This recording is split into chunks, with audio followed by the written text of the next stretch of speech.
dans les épisodes précédents. Et salut à toi, et dans cette vidéo, on va déménager une espèce de fourmi dans ce magnifique nid de chez Ant Nest.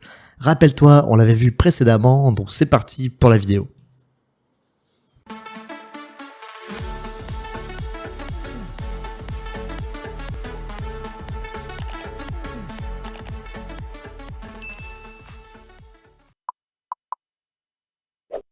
Like, partage, abonne-toi.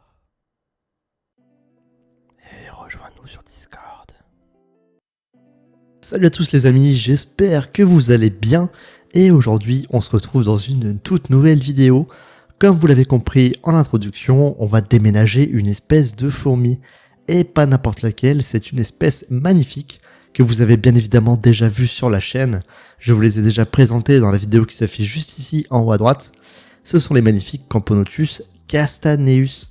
Et aujourd'hui, c'est un déménagement. Comme vous l'avez vu en miniature et dans le titre, on va utiliser un magnifique nid de chez Ant Nest pour les déménager à l'intérieur. Donc comme tu le vois, elles ont bien rempli les tubes. Elles sont dans mon setup favori, mon setup de fondation que j'utilise pour toutes mes espèces. Il s'agit simplement de 2 tubes à essai et d'une arme de chasse. Ça marche extrêmement bien. Et aujourd'hui, du coup, on va déménager tout ça parce que comme tu le vois, c'est bien rempli. Il n'y a plus beaucoup de place et elles méritent franchement un nid super. Donc tu l'avais vu en unboxing, on avait déjà reçu ce nid il y a un petit bout de temps, et en fait j'attendais simplement que la colonie évolue, je ne voulais pas les stresser trop rapidement, etc. Donc on a patienté, et maintenant la colonie est assez grande. Le nid, je vais te le remontrer assez rapidement, mais on va voir ça tout de suite après pour le déménagement. Reste bien jusqu'à la fin, car à la fin je te fais des beaux plans et des belles images de cette colonie, donc ne quitte pas la vidéo avant, ça serait dommage de rater ça. Comme tu le vois, du coup, Madame la Reine est magnifique, franchement. C'est une espèce que j'aime beaucoup. La coloration est assez stylée, franchement, par rapport à certaines campos. Elle est plutôt dans les tons bordeaux crème. Donc franchement, j'aime beaucoup. Les ouvrières, il y a une vraie différence de caste, on le voit. Hein. Il y en a qui sont beaucoup plus petites que d'autres. On a également, au premier plan, des ouvriers, des médias assez gros, assez costauds. Donc les premiers médias de la colonie. Donc franchement, c'est plutôt cool. Au niveau du couvain, on peut le voir, on est plutôt bien également. Hein. On a beaucoup de cocons, je dirais environ 10-15 cocons. On a également des larves et des œufs, donc on a tous les stades. Franchement, on n'a pas trop à s'inquiéter là-dessus, ça devrait bien se passer pour cette espèce. Comme on le voit, du coup, les tubes à essai, ils sont assez pleins. Hein. Je les ai pas changés depuis un petit bout de temps. La colonie, ça fait environ 1 an que je l'ai. Donc c'est pas une espèce qui explose la première année. Généralement, ça vient un peu plus tard. Et il faudra faire attention par la suite parce que c'est une espèce qui prend beaucoup de place, qui se développe beaucoup. Enfin, c'est une Camponotus, hein, donc voilà, rien d'étonnant. Mais ouais, il faudra faire attention à son développement, à pas trop traîner, à les déménager, etc. Parce que ça peut vite être grave pour la colonie. Bon, comme tu l'as remarqué, donc les ouvrières ont un gastre assez rempli, elles sont bien nourries, elles mangent bien à la cantine, il n'y a pas de problème. On voit qu'elles ont assez d'alimentation, parce que je leur donne quand même pas mal d'insectes, etc. Je crois que je suis environ à 2 ou 3 blattes par semaine avec cette espèce-là, avec cette colonie, donc ça reste quand même assez important. Elles sont pas non plus des centaines, hein, mais elles mangent beaucoup. Le liquide sucré, c'est pareil, elles en raffolent, elles en consomment régulièrement. Donc voilà, on tourne pas mal au liquide sucré également. Au niveau des conditions, elles sont donc chauffées à 27-28. C'est une espèce américaine, donc un peu plus chauffée que certaines espèces qui nous viennent par exemple d'Asie ou de Thaïlande. Donc elles sont environ à 28 degrés, avec une pause de température la nuit. La nuit, elles sont environ aux alentours de 22-24. Donc voilà, et comme tu le vois, ça marche vraiment bien. Au niveau des températures, on est plutôt correct, on est dans la moyenne. Donc on est sur quelque chose qui fonctionne, on va continuer là-dessus. Au niveau du nid, je te l'avais déjà montré, donc c'est celui-ci. Il s'agit d'un nid de chez Ant Nest, et d'ailleurs j'ai réussi à obtenir un petit code promo pour vous grâce à ce partenariat. Donc voilà, n'hésitez pas à aller voir son site, je vous mets le lien directement en description de cette vidéo. Vous pouvez aller voir ses produits et un peu voir ce qu'il fait. Franchement, c'est très intéressant et ces nids sont plutôt stylés. Vous n'en trouverez nulle part ailleurs, il n'y a que lui qui fait des nids comme ça. Donc pour le style, franchement, moi j'aime beaucoup et je continuerai donc à leur mettre des nids comme ça, en tout cas pour cette espèce-là. Comme tu le vois, donc pour le déménagement, le plus simple d'abord c'est de déconnecter les tubes. Donc je déconnecte les tubes et je bouche les entrées bien évidemment avec du coton pour éviter les évasions. Et les tubes également, je leur mets un petit bout de coton pour éviter que tout le monde se sauve. Donc c'est la technique la plus simple, hein, et comme tu le vois, ce setup il est excellent. Parce qu'en fait niveau déménagement, il n'y a rien de plus simple.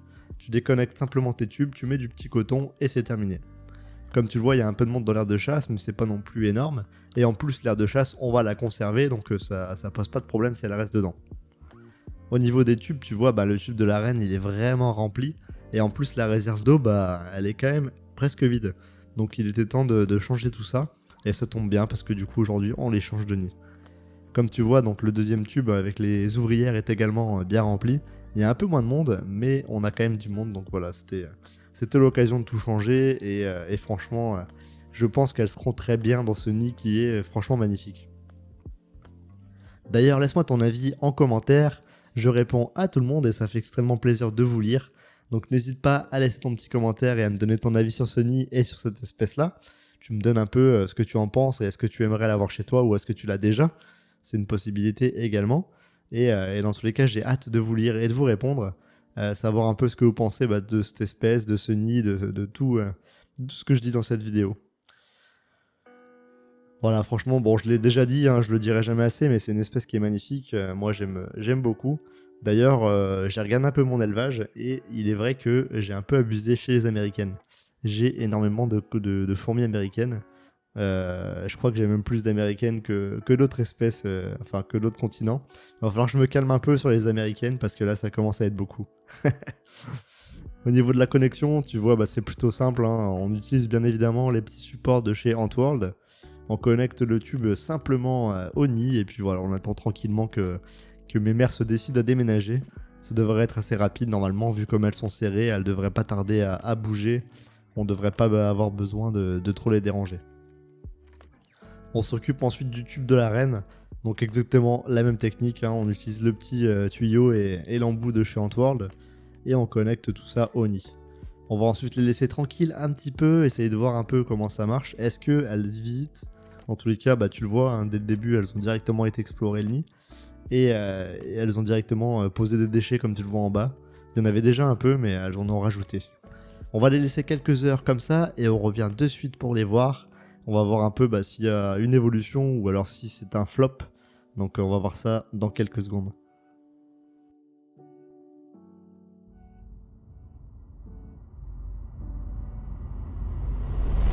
La magie du montage fait que ces quelques heures sont passées pour vous en quelques secondes. Et comme tu le vois, tout le monde a déménagé. Les tubes sont vides. Tout le monde est bien arrivé à bon port dans leur nouveau nid. Et comme tu le vois, elles ont l'air de plutôt bien s'y plaire. J'ai pas eu de soucis pour le déménagement, ça a été plutôt rapide. Je pense que ça a mis à peu près une demi-journée. Je dirais 4 ou 5 heures environ, le temps qu'elles comprennent un peu que c'est un nouvel environnement, etc. Donc ça a été plutôt rapide. C'est top, franchement, d'habitude, je galère un peu plus avec les campos, donc là, franchement, ça fait plaisir quand ça va vite comme ça, c'est génial.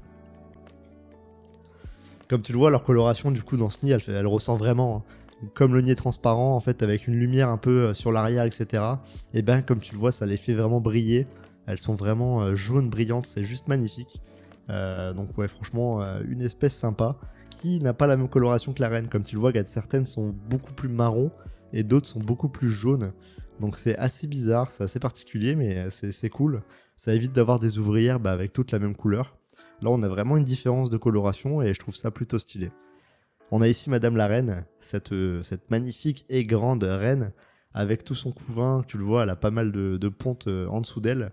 On a également une cavité remplie de cocons juste en dessous. Donc on va avoir pas mal de nouvelles naissances. On devrait facilement doubler la colonie, hein, comme tu le vois. Au niveau des cocons, on en a ici, mais également dans une autre cavité un peu plus haut. Donc on devrait facilement doubler la colonie d'ici les prochains jours à venir. Parce que les cocons sont assez foncés, donc ils ne devraient pas tarder à s'ouvrir. Comme tu le vois à droite de l'écran, ici on a un média. Donc on a les tout premiers médias de la colonie, c'est vraiment les tout petits médias de début de colonie. Ils sont plutôt stylés, franchement, ils ont une grosse tête et ils sont quand même pas mal balèzes par rapport à la taille de la colo, ils sont vraiment balèzes. Donc je pense que les majors, ils vont vraiment être énormes quand on voit déjà la taille de ces médias là, qui sont vraiment des médias de début de colonie. Leur tête est vraiment gigantesque et ils sont vraiment grands. Comme tu le vois, il a un peu de mal à monter, mais c'est normal, le nid est tout neuf, et il a été lavé, etc. Donc il est un peu glissant. Mais bon, ils vont réussir à monter quand même, ne t'en fais pas pour ça. Et puis, à force qu'elle me mette des saletés, il ne glissera plus. Celle-ci galère un peu plus parce qu'elle est un peu plus petite. Mais je l'ai observée et elle a réussi à monter avec un peu d'effort. Comme je le disais, tu vois encore à droite, hein, il y a des cocons également, même des larves. Donc au niveau couvent, on n'a pas trop à se plaindre. L'avenir de la colonie, normalement, est assuré. On n'a pas trop de problèmes à se faire là-dessus. Ça devrait bien évoluer. Et en tout cas, j'ai discuté avec Antnest et il est prêt du coup à me montrer ses nouveaux nids et ses nouveaux prototypes. Donc voilà, je ferai des vidéos bien évidemment sur les nouveaux projets que j'ai avec lui. Je vous en parlerai et on fera des vidéos là-dessus. J'espère que ça vous intéressera parce qu'en tout cas moi c'est des produits que j'aime beaucoup. Ils sont super sympas et jolis. Et pour l'instant de ce que j'ai pu tester, c'est plutôt efficace. Peut-être la réserve d'eau qui est différente de certains nids. Et pour l'instant j'ai pas encore pu voir vraiment son efficacité. Mais ça a l'air de bien humidifier etc. quand je l'utilise. Donc je vous ferai des retours dans tous les cas par la suite. Mais pour l'instant tout est ok pour moi. En tout cas je vous remercie beaucoup d'avoir regardé la vidéo jusqu'à là. N'hésitez pas à mettre un pouce bleu, à liker et à vous abonner, c'est hyper important pour la chaîne. Je vous remercie énormément et je vous dis à bientôt dans d'autres vidéos sur la chaîne. Et jusqu'à là, portez-vous bien. Salut à tous.